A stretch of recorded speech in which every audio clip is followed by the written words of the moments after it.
Hello friends, आप देख रहे हैं एजुकेशनल वर्स्ट चैनल। तो दोस्तों, आज की वीडियो में हम बात करेंगे न्यूटन्स के सेकंड लॉ के बारे में। जानिए न्यूटन्स का दूसरा नियम क्या कहता है। न्यूटन्स के गति के नियम भौतिक विज्ञान के अंतर्गत आने वाले तीन सबसे अहम नियम हैं। न्यूटन्स लॉ किसी वस्तु पर लगने वाले बल और उस बल के कारण वस्तु की गति में हुए परिवर्तन के बीच एक संबंध बताता है। तो दोस्तों, इस वीडियो में हम न्यूटन्स के दूसरे नियम के बारे में पढ़ेंगे। तो चलिए अब हम अपनी इस वीडियो को शुरू करते हैं। न्यूटन के दूसरे नियम को समझने से पहले सबसे पहले हम कंसेप्ट ऑफ मोमेंटम के बारे में जानकारी प्राप्त करेंगे। हम जानते हैं कि जो क्रिकेट की बॉल होती है वो काफ़ी ज़्यादा हैवी होती है। अगर हम क्रिकेट की बॉल को कंपेयर करते हैं एक टेनिस की बॉल के साथ, यानी क्रिकेट की बॉल ज़्यादा हैवी है as compared to tennis ball. अगर हम इन दोनों बॉल्स को एक साथ फेंकें विद सेम स्पीड, तो हम देखेंगे कि जो क्रिकेट की बॉल होगी उसको ज़्यादा फोर्स लगाने पड़ेगी उसको रोकने के लिए, क्योंकि क्रिकेट की बॉल का मास ज़्यादा है, इसलिए उसे ज़्यादा फोर्स लगाने पड़ेगी उसे रोकने के लिए। और दूसरी तरफ जो टेनिस की बॉल है उसका मास कम है, इसीलिए उसको कम फोर्स लगाने पड़ेगी टेनिस की बॉल को रोकने के लिए। हमने जहाँ पर यह जाना है कि जितनी ज़्यादा फोर्स बॉडी को रोकने के लिए चाहिए वह डायरेक्टली प्रोपोर्शनल है उस बॉडी के मास से। अब मान लीजिए हमारे पास दो क्रिकेट की बॉल्स हैं और हमने उन दो क्रिकेट की बॉल्स को डिफरेंट स्पीड पर फेंका है। अब देखिए, दोनों बॉल्स को हमने डिफरेंट स्पीड पर फेंक दिया है। अब जिस बॉल की स्पीड सबसे ज़्यादा होगी उसको रोकने के लिए उतनी ही पावर लगानी पड़ेगी, और दूसरी तरफ जिस बॉल को हमने काफ़ी कम फोर्स से थ्रो किया था उसे काफ़ी कम फोर्स लगानी पड़ेगी जब हमें उस बॉल को रोकना होगा। हमने जहाँ पर यह जाना है कि जितनी ज़्यादा फोर्स मूविंग बॉडी को रोकने के लिए लगेगी वह डायरेक्टली प्रोपोर्शनल है वेलोसिटी के। तो हम यह भी कह सकते हैं जो मोशन है बॉडी का वो डिपेंड करता है मास और वेलोसिटी के ऊपर।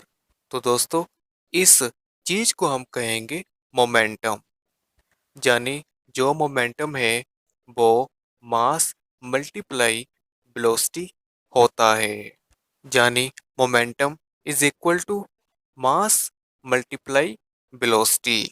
हमें जहाँ पर यह भी क्लियर हो जाता है, अगर बॉडी रेस्ट में पड़ी हुई है और उसकी वेलोसिटी दोस्तों जीरो होगी और उसका मोमेंटम भी जीरो ही होगा। मोमेंटम एक वेक्टर क्वांटिटी है, जो मास है उसे मेजर किया जाता है इन किलोग्राम, और जो वेलोसिटी है उसे मेजर की जाती है इन मीटर पर सेकंड में। क्रिकेट की बॉल हैवी नहीं है, लेकिन कई बार ऐसा होता है कि क्रिकेट की बॉल को इतनी तेजी से थ्रो किया जाता है कि सामने वाले बैट्समैन को चोट लग जाती है, क्योंकि क्रिकेट की बॉल का ज़्यादा मोमेंटम है। दोस्तों, अभी हम बात करेंगे दूसरे पॉइंट की, जो है momentum directly proportional to applied force. इसका मतलब है कि किसी भी वस्तु के संवेग परिवर्तन की दर उस पर लगाए गए बल के समानुपाती होती है, तथा संवेग परिवर्तन की दिशा वही होती है जो बल की दिशा होती है। यानी rate of change of momentum of a body is directly proportional to applied force and takes place in a direction in which force acts। मान लीजिए हमारे पास दो बॉडीज हैं, एक लाइट बॉडी है और एक हैवी बॉडी है। जब हम उन दोनों बॉडीज को with the same force with the same time throw करेंगे, तब हम देखेंगे कि जो लाइट बॉडी होगी उसकी वेलोसिटी काफ़ी ज़्यादा हाई होगी, पर जो मोमेंटम होगा उन दोनों बॉडीज का बिल्कुल सेम होगा। जो संबंध फोर्स और मोमेंटम का है वो दोस्तों एक्सप्रेस करता है न्यूटन्स के सेकंड लॉ को।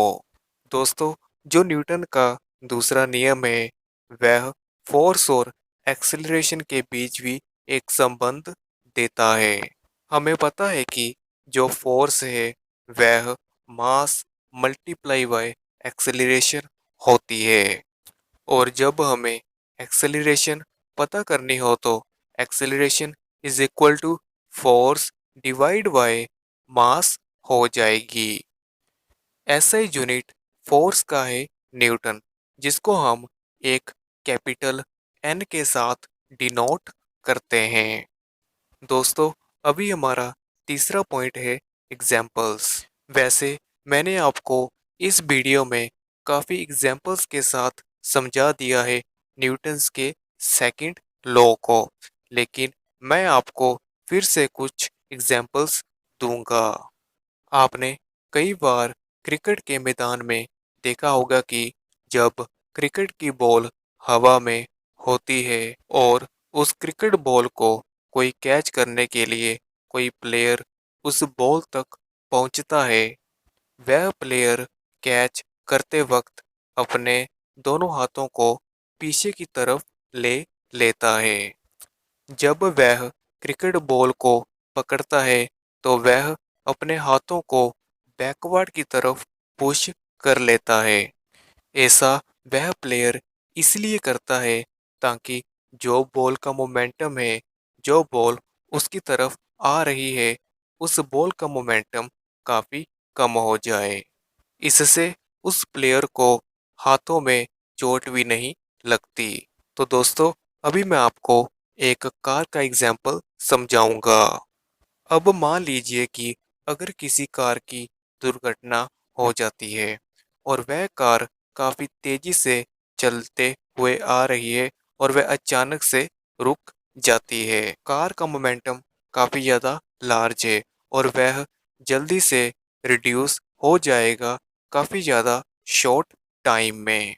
अब जिस व्यक्ति ने उस कार में सीट बेल्ट लगाई होगी वह व्यक्ति शीशे से टकराने से बच जाएगा। जब चलती हुई गाड़ी अचानक से रुक जाती है तो उस कार में बैठा हुआ व्यक्ति आगे की ओर थोड़ा सा पुश होता है। आपने यह कंडीशन कई बार देखी होगी जब आप किसी ट्रेन और बस में सफ़र कर रहे होते हैं। तो दोस्तों, इस वीडियो में हमने न्यूटन्स के दूसरे नियम के बारे में जानकारी को प्राप्त किया है। तो अभी आपको यह वीडियो कैसी लगी? अगर आपको यह वीडियो पसंद आई है तो आप वीडियो को लाइक कर सकते हो और चैनल को सब्सक्राइब करना मत भूलना। धन्यवाद।